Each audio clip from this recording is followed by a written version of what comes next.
Hi, everybody. Welcome. I'm Gina Horner, the outgoing Youth Education Committee Chair. Yes, that's right.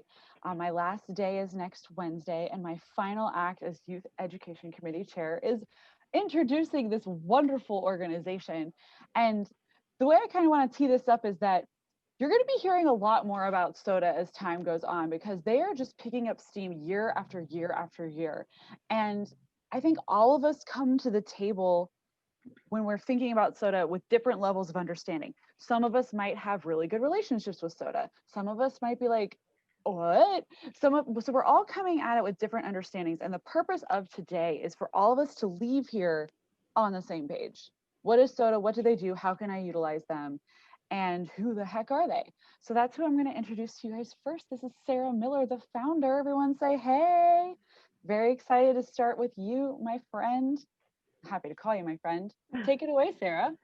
Thanks, Gina, and thanks for all the awesome work that you've done on the Youth Education Committee. Welcome everybody to our webinar. We're so excited to have you guys here. If you haven't already, make sure to put in the chat where you're joining us from. I know we have people from all across the country today. Our goal today, like Gina was just mentioning, is to provide more insight into how SOTA supports student leaders across the country in partnership with OPOs, just like you guys.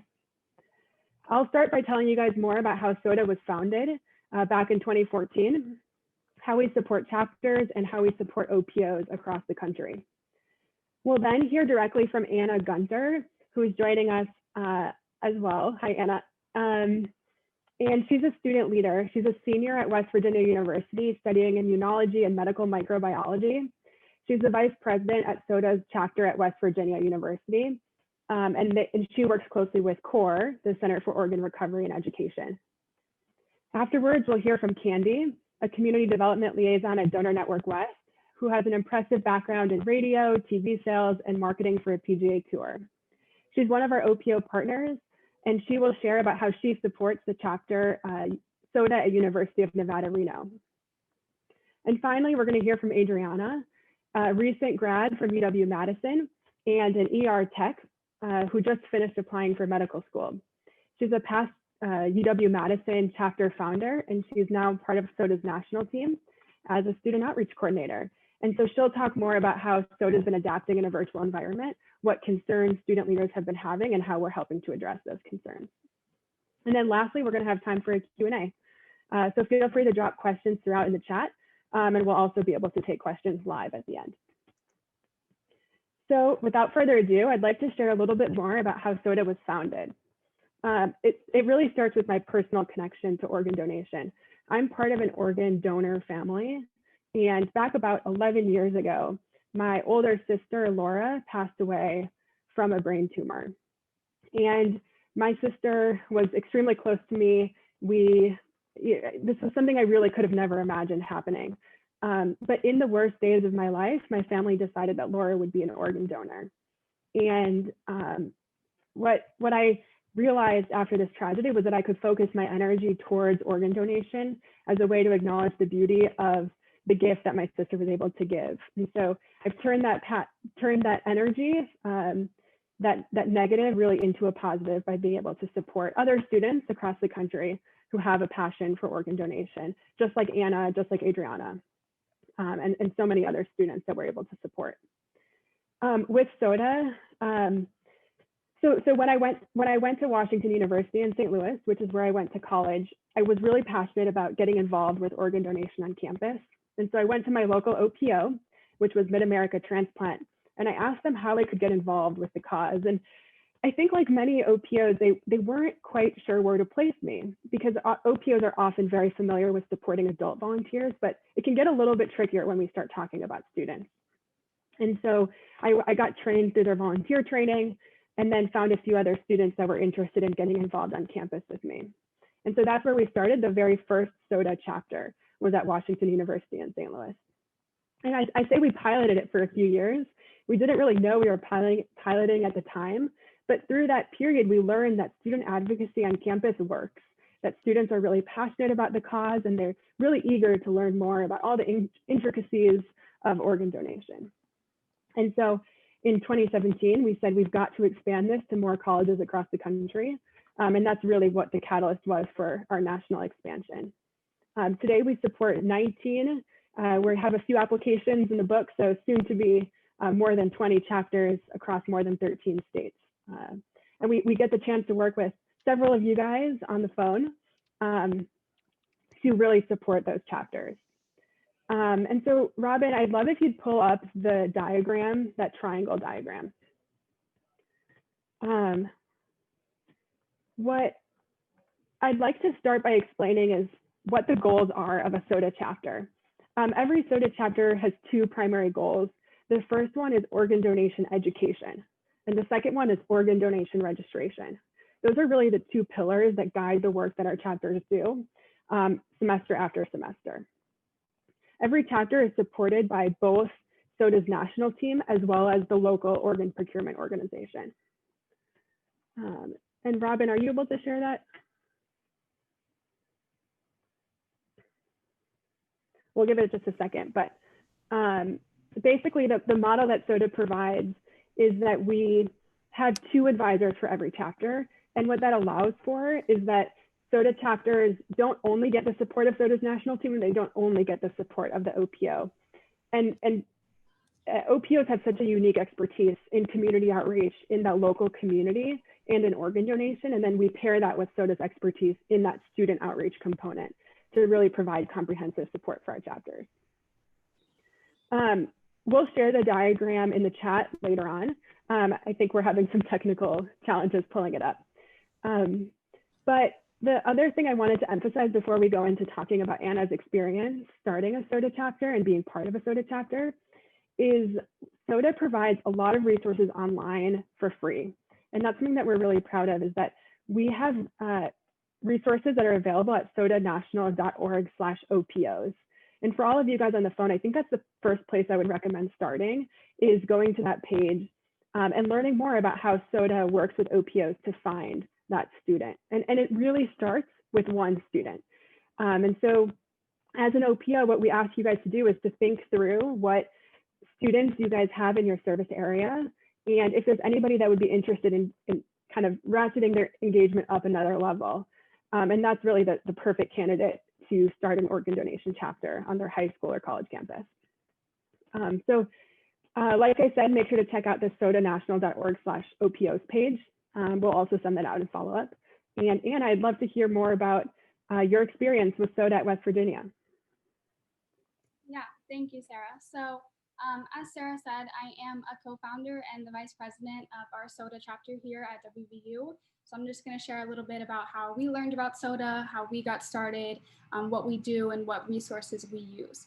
And so about a year and a half ago, the other co-founder, his name is Matt, and we really wanted to get involved with organ donation. And we knew we were passionate. We just needed to find something to put that passion into. And there was really nothing on our campus. So we decided we'd start a club from scratch. This might sound familiar, kind of like what Sarah went through. And so we just kind of started Googling, how do I start an organ donation club? What should I name it? What are ideas that I can find off Google? And that's where we came across SOTA National. And I'm so glad that we did. It was exactly what we were looking for, because we didn't have to necessarily start from scratch, and we could start focusing on education and registration efforts just right off the bat. And I've seen clubs try to start from scratch and just not have the support and the resources that they need to get off the ground running. So this was awesome. We didn't have to go through the kinks and the bumps when you first start a club, and we could just go full force and start doing what we wanted to do. And like Sarah mentioned, SOTA National has tons and tons of super user-friendly resources that we took advantage of. After we applied to become a chapter with SOTA National, we had to apply with our university, and they asked for things like a constitution and a leadership team, and SOTA National had all of that templated out and available for us to use. So super simple, easy process to get started. We were also lucky enough to have connections at our hospital here, WVU Medicine Hospital in Morgantown, West Virginia. That's where we got our club advisor. She is employed there, and it was actually she who connected us with CORE via their hospital connections. And so this was so great. Like Sarah was saying, now we had support on the SOTA side of things, you know, how to start the club, how to run the club. But then we also had this local support that was like literally in our backyard, and we could go to them for whatever we needed to. And so this past year and a half, we've done tons of things, tons of events. SOTA National provides reimbursements, so we haven't really had to worry too much about fundraising events or not being able to have an event because we don't have the money to do so or what have you. So we focused a lot on education and registration drives. This semester alone, we actually did an organ donation themed like Jeopardy game night, and we gave out prizes with that. That was a lot of fun. Just last night, actually, we had more of a discussion-based event on the common misconceptions.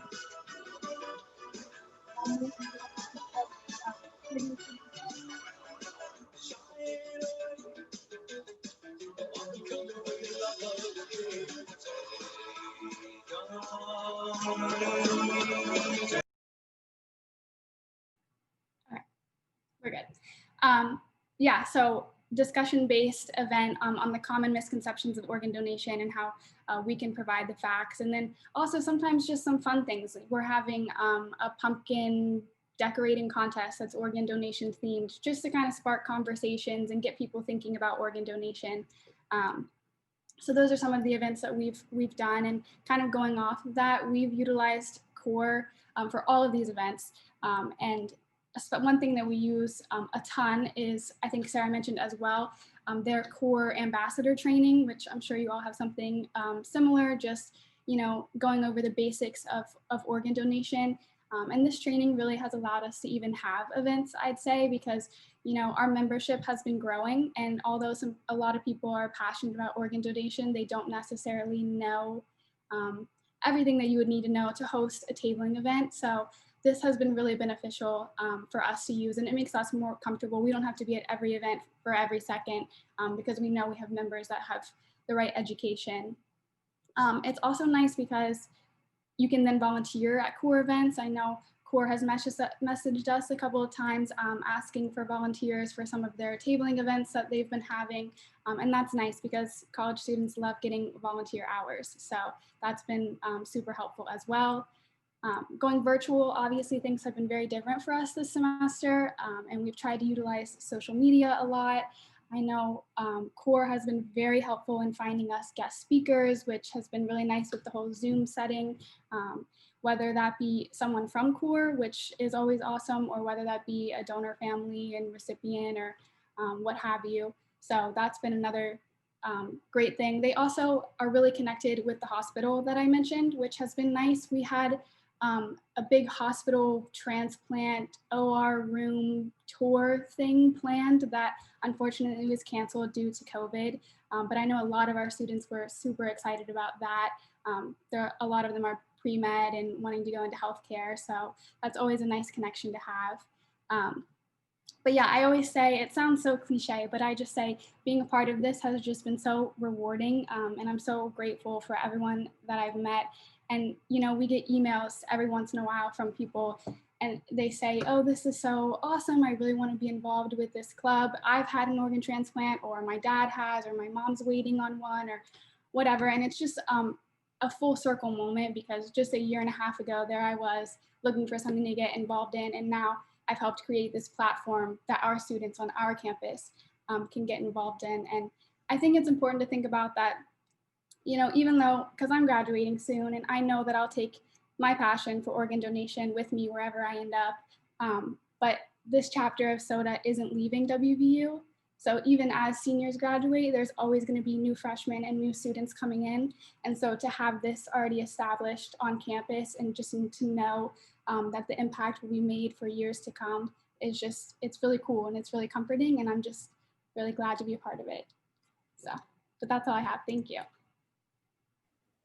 Thanks so much, Anna. And we'll have a chance for folks to ask you questions a little bit later on in the Q&A. Candy, would you mind sharing a little bit about your experience supporting the chapter at University of Nevada, Reno? Absolutely. That was a great presentation, Anna. And you should show them your shirt, because I saw your shirt earlier.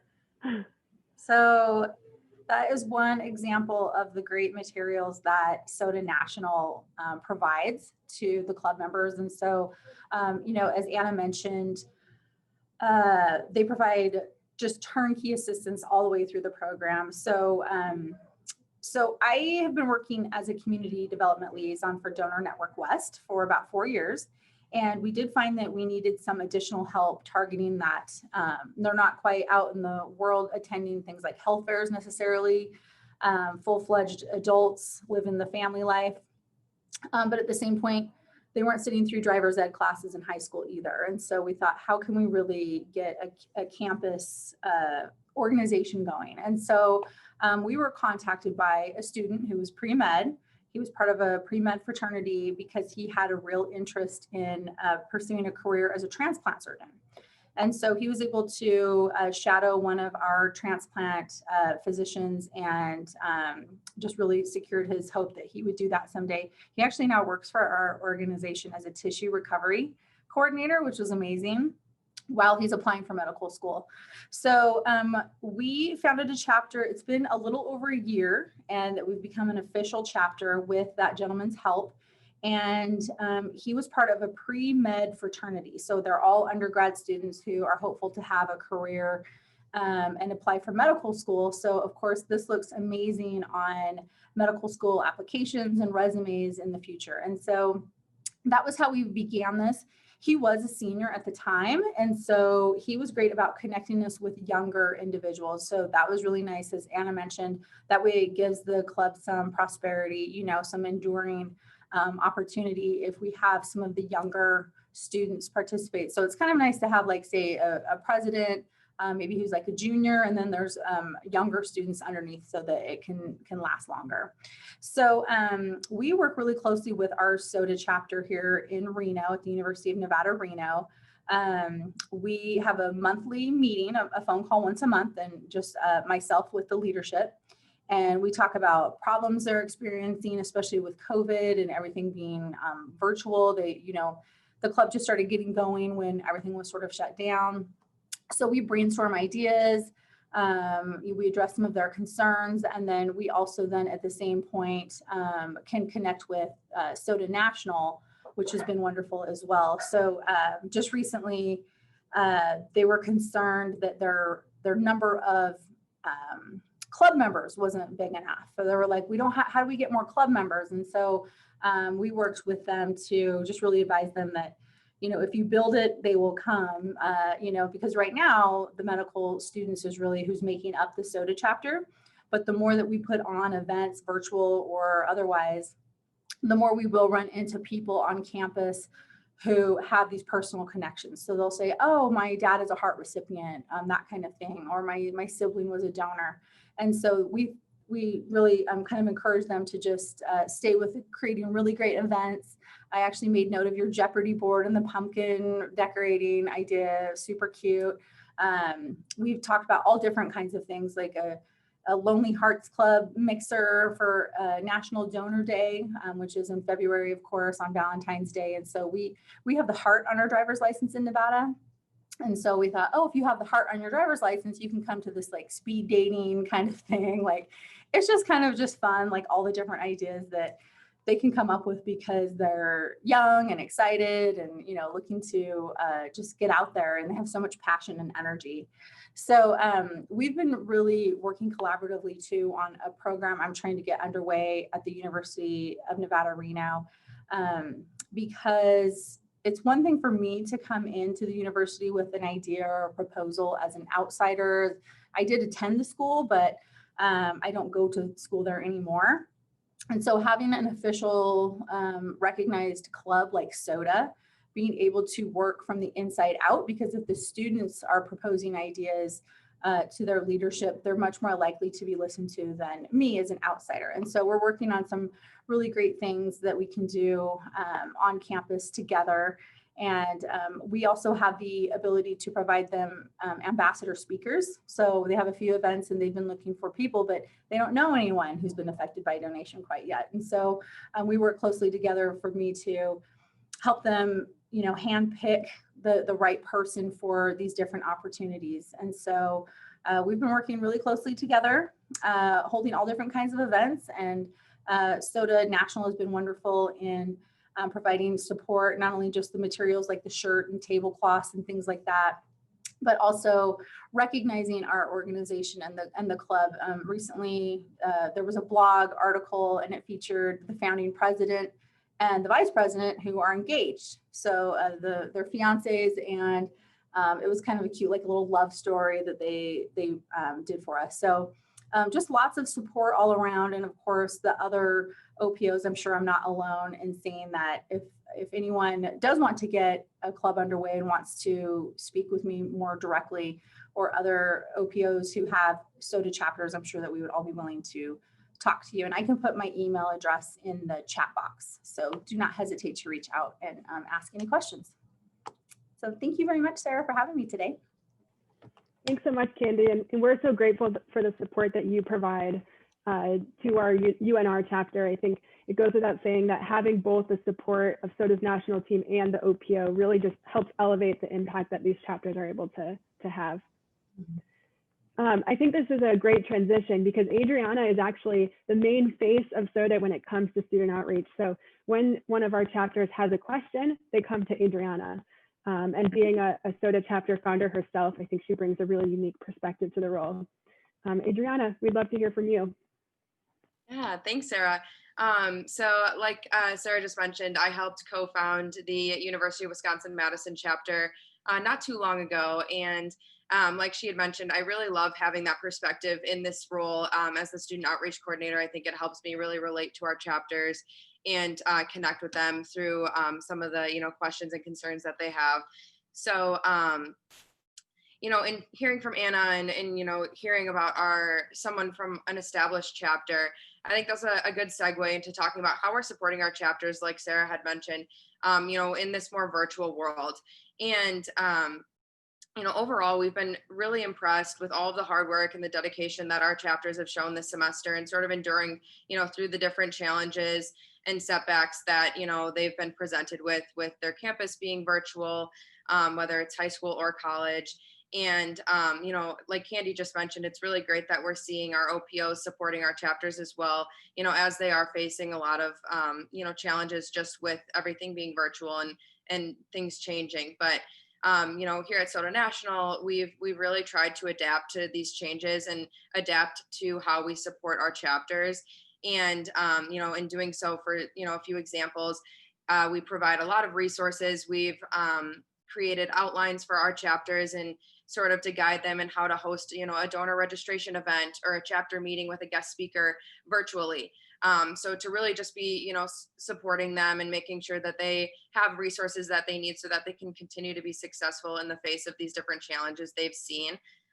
So, essentially the activities of our chapters have remained the same. It's just in a more virtual nature. So we've really tried to adapt our resources to support those changes.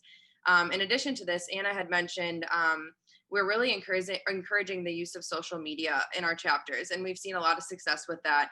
And we think it just helps, spread our message even further, reach a greater population, reach students, friends of friends on campus, to also generate that membership recruitment as well. And, at SOTA National, that's another way that we've adapted to the more virtual nature of things, is we've, provided our chapters with ideas on how they can use their social media to boost their following or to spread the SOTA message. And we also have a really cool social media reimbursement program as well. So we're able to support that social media initiative for our chapters as well. And, in light of the virtual nature of this semester, I have had lots of correspondence with our chapters, and it's been really great to communicate with them and, help them through the different challenges they're facing, on their specific high school or college campus. And like Candy had kind of highlighted, most of our concerns have been just with recruiting members and creating that loyal following that is, necessary, because, at SOTA National, we are always encouraging our student leaders to be thinking about the future of the organization. And I remember, when I was a leader at the UW-Madison chapter, that was something we always had in the back of our minds, because, eventually you're going to graduate, and, you want SOTA to live on after you have moved on as well. So we're always encouraging our chapters to be thinking about that. And so recruitment is very important.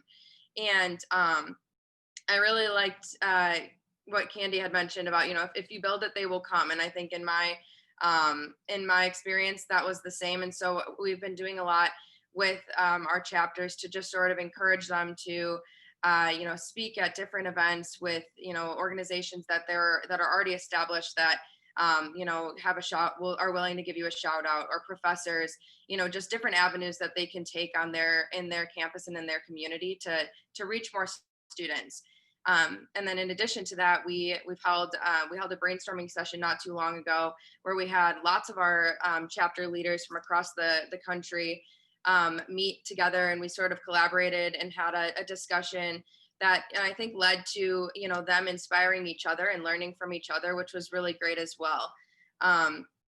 So we've, through the personal conversations that I've had with our chapters, I've been able to address some of those patterns of challenges that we've been having. And then, so at SOTA National, we've adapted to support, our chapters that are having these similar challenges.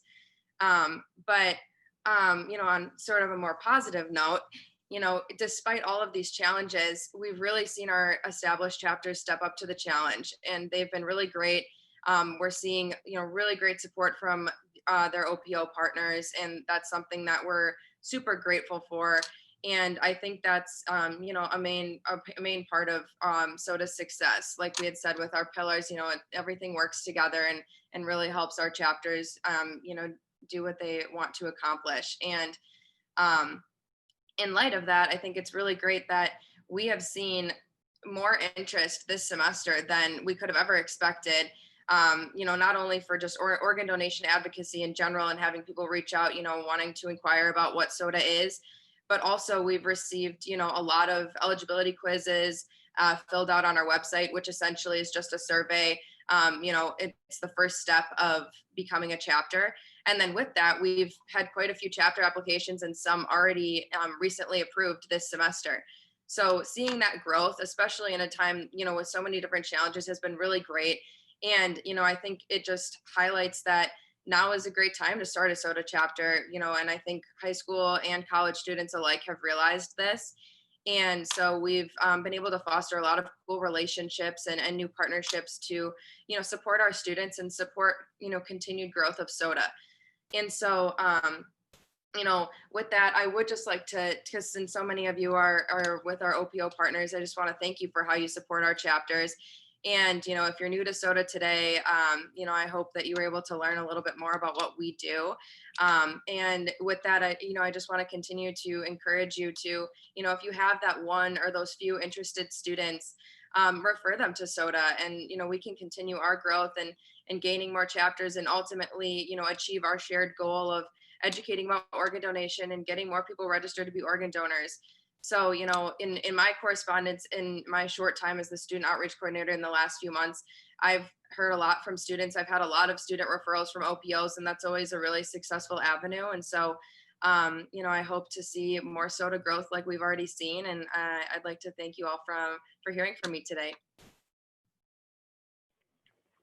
Thanks so much, Adriana. And we're so grateful for all the support that you provide our student leaders across the country. I think I want to just summarize a few different points before we go into our Q&A. The first one is that we want to work with all of you guys as OPO partners, and it all starts with one student. And so what that means is if you have a student that through your volunteer program, if there's a student that through Instagram that's really involved, if there's a superstar volunteer's child that might be interested, we encourage you to connect with them and see if they're interested in starting a chapter on their high school or college campus. And then once you make that connection, we'd love if you'd let us know. And so the best way to do that is by shooting us an email. We have an email that's chapters@sotanational.org, as well as you're welcome to email Adriana or me directly. It's just our names at sotanational.org. And all of that's available on our website as well. So like I said, it starts with one student. We'd love to work with you guys when you have another student, the next student that's interested in getting more involved. And then if you want to check out our comprehensive resources, the best place to do that is sotanational.org/OPOs. Without further ado, I'd like to go into our Q&A. Does anybody have any questions off the bat that we can address?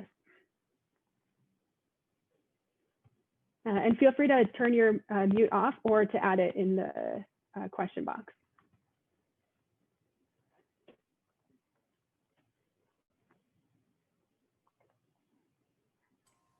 Okay, so I had to pop off for a phone call. My apologies. No So I problem. might have missed it, but I guess, so don't reiterate it, just we can connect later. But I'm just curious about how to start a chapter right now. You just mentioned the growth, which I think is amazing. Adriana, thanks for sharing that.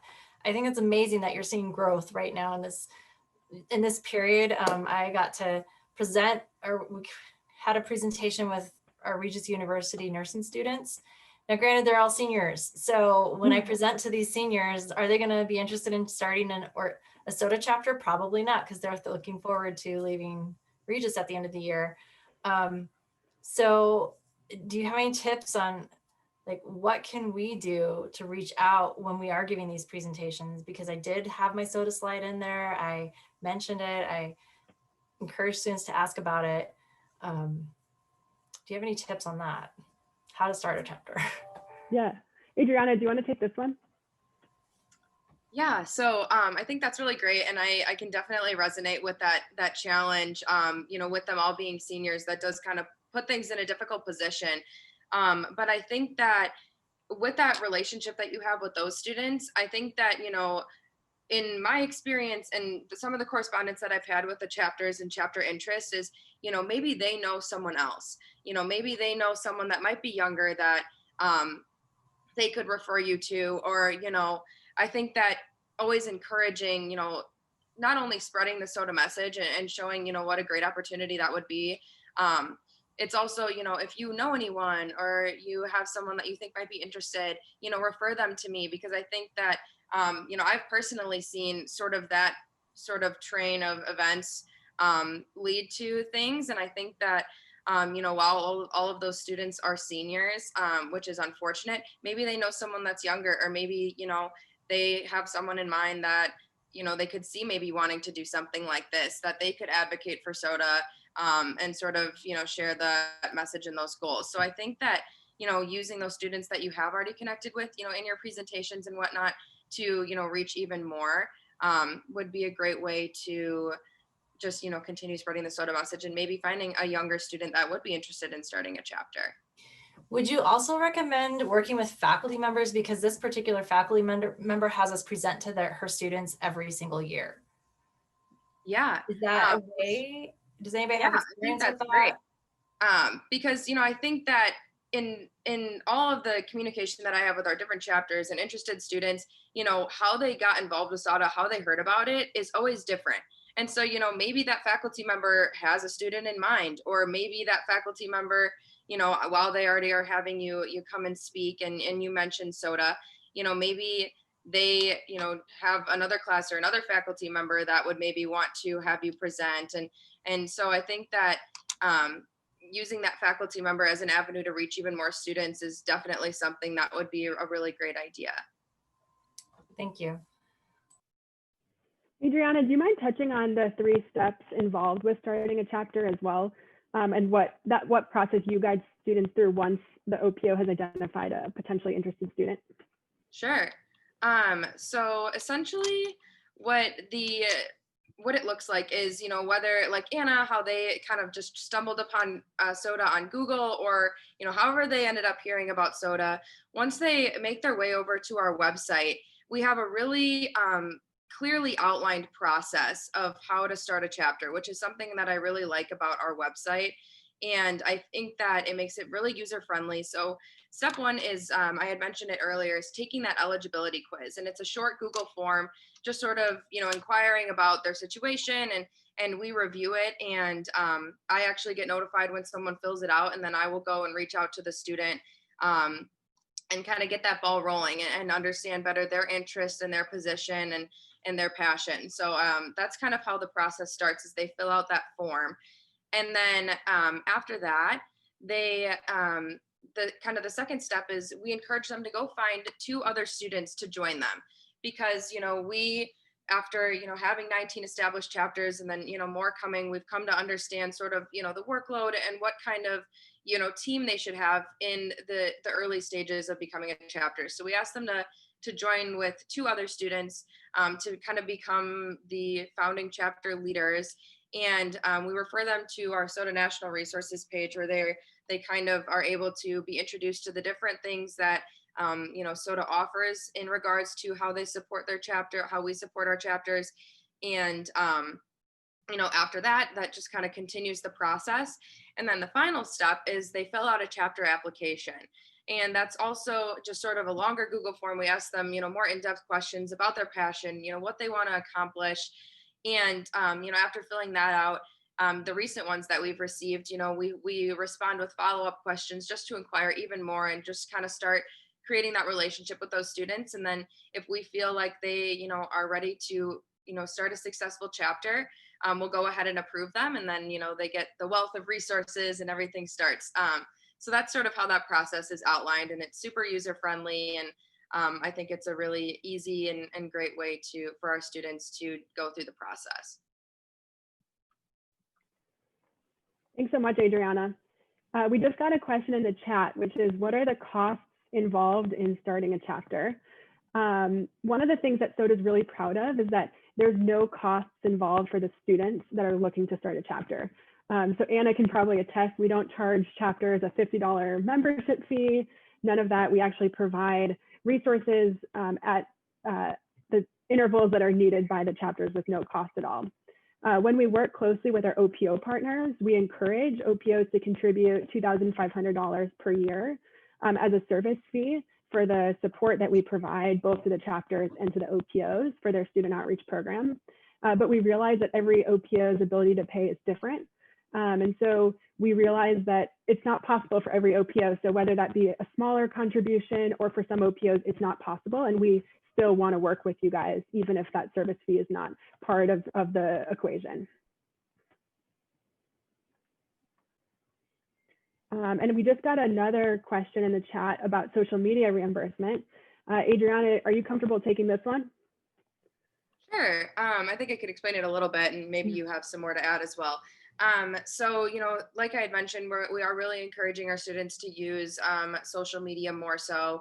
And with that, on, different platforms like Instagram, for example, there is the potential to sort of have sponsored posts, which allows students to reach, even greater people, outside of their following and whatnot. So with those kinds of posts, there is, fees with that. And so that's something that the SOTA social media reimbursement program would be useful for, is sort of paying those fees that are imminent in the social media efforts that kind of help reach those greater populations.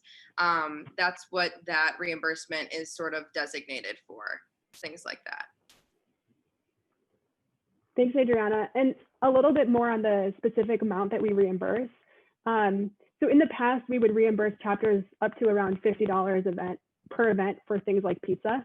And we'd get tons of receipts and provide that pizza reimbursement. But we started thinking, what are students going to need in this new virtual environment? And so that's exactly what brought us to the social media reimbursement. Right now, we limit that to $100 per semester per chapter. But like Adriana was saying, it allows them to do sponsored posts to reach more students, educate more people, register folks in their community, while also tapping into their kind of creative lens, especially for people that don't necessarily want to be on Zoom all day and want another option for that.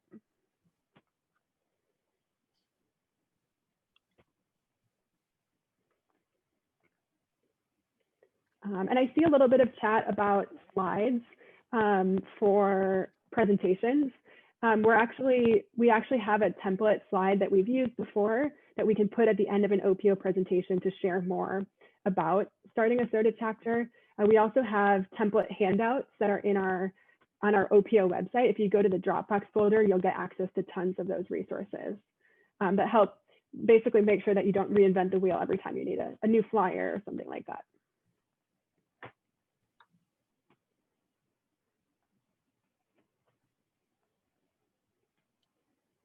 There's also a question in the chat from Mark Dixon about contrasting high school chapters with college chapters. So do you want to touch a little bit on how you do high school support? Yeah, this is great. Sorry, I totally missed that in the chat. Adriana, do you mind sharing a little bit about how we approach them?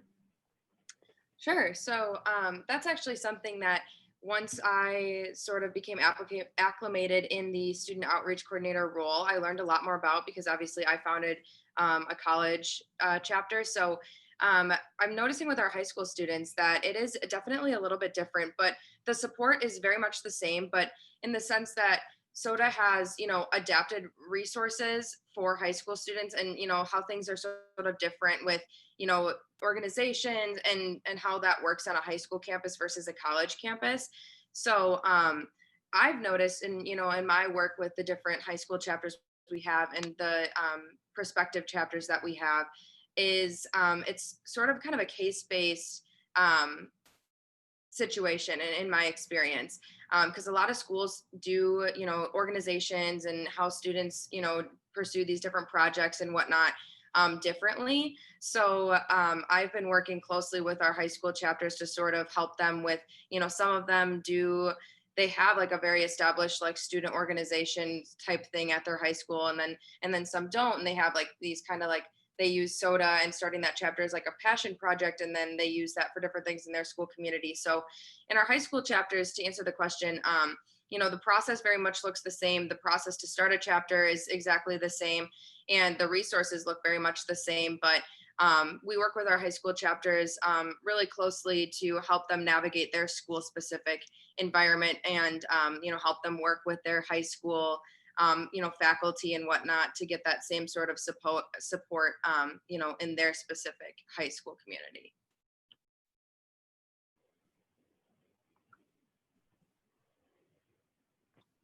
Thanks, Adriana.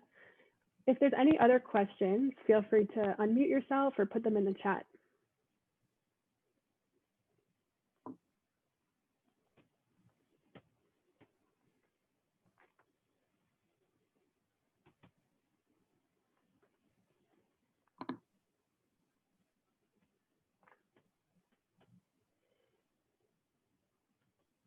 I guess I have a question that I'd like to ask. I don't know if I wasn't listening completely, but I want to hear more about how people are evolving with the coronavirus and virtual outreach. Like, what is it the college students need right now? I guess is like my bigger question. I'm thinking more of on a macro level, because everything is different for everyone. But what should we be specifically thinking of when we're doing outreach to college students that we might not be considering because we have mortgages? You know what I mean? Adriana, does anything come to mind for you? Or Anna as well? Sure. I think that, in my work with our college chapters and, all the challenges that the whole virtualness of campuses have brought, I think it was really important to, first of all, reiterate that, while everything is so different, we're going to be able to continue, our mission and achieving our goals. It's just going to be in a different platform. And so I think that's what, I was really proud of with SOTA National, how we created these guides for students to, here's how you hold a registration event online. Here's how you hold a chapter meeting online. And so I think in those regards, our college campuses have felt really supported, and they've found them to be really user-friendly and successful. But I think, like I had mentioned, sort of when I gave my little spiel earlier, was the recruitment aspect is something that I think chapters have been a little more concerned with the whole virtualness, because, a lot of campuses aren't having, basically none of the campuses that I've communicated with are having like, a big student org fair where all the students walk around and hear from things. So that, those kinds of things pose those challenges. And that's where we've been able to be creative and, reaching out to professors, or if you have, like a pre-health club that's very well established, has a very loyal following on campus, asking them to give you a shout out. Some schools are doing virtual org fairs. So just on, the specific campuses, finding those different avenues that you can go down to find those students, to recruit those members, and just continue that process is something that I think we've continued and are continuing to adapt to as this continues to go on. But in that regard, I think that we've been really able to adapt to help support our chapters in that virtualness. And I think that they've really been liking using social media more as well. Thanks, Adriana. Anna, do you have anything to add? I mean, you pretty much hit the nail on the head. I mean, I'll just say from our personal experience, definitely registration drives was what we struggled with the most, and having those virtually was definitely really hard. But like you said, you guys provided resources on that. I know we had that brainstorming event that we had, which was super helpful, just kind of throwing some ideas out there. And yeah, just, I mean, working with other chapters too. You know, I know a girl that's trying to start a chapter at Carnegie Mellon, I think. And so we actually got on a Zoom call with her, and we talked to her about how we, you know, have started our chapter, and how maybe she could reach out to professors and different ways that she could do things virtually. So just using each other and using all the different resource avenues that there are out there. Thanks, Anna. And we actually just approved the chapter at Carnegie Mellon, so we'll be announcing that throughout the week. Well, if there aren't any other questions, I just want to say thank you to everybody for joining. I've really enjoyed the discussion. Gina, are there any final words that you wanted to say? Absolutely. What I'd like to add is kind of just like piggybacking off of what our lovely speakers were talking about, which is like, we as OPOs are partnering with these students. And one of the things that we can help encourage students during these times with is the whole idea of like, you can still help make a difference. Like, this is a way we can make a difference. Things are crazy right now. You can't control what your major is going to be or what your life's going to look like when you get out of this like college space, but we can still help others. And as OPOs, we can be giving video resources. We could be giving all sorts of online resources so these students can go out and conquer the world and help people get registered and understand what donation is. Audrey Holtzman's on our call. She's sitting right behind my cardboard box. I didn't put her in a box, but it looks like it. She's been doing really great outreach campaigns. There she is, she's waving now. She's been doing great outreach campaigns using the merch that we wanted to hand out during April that we couldn't, putting them in sealed bags and providing those to lots of different places, and colleges would be a great place to provide those information packages. So if you ever want to talk about doing that kind of outreach, Audrey's a great resource for that. But as OPOs, we get to be these students' cheerleaders, and we want to provide them with the tools for success so that they can go and do the same work that we're doing, but on their own with their own classic college spin. So if you ever have questions, definitely reach out to Sarah. She's always here to help. That's all she wants. That's all I have to say. I hope I did okay. I don't know. We'll see. Thanks so much, Gina. I'll stay on the line for another few minutes if anybody wants to ask a question in a bit of a smaller setting. But thank you guys so much for joining. I really enjoyed the conversation with all of you. Thanks to our speakers. Thank you. Yes, thank you.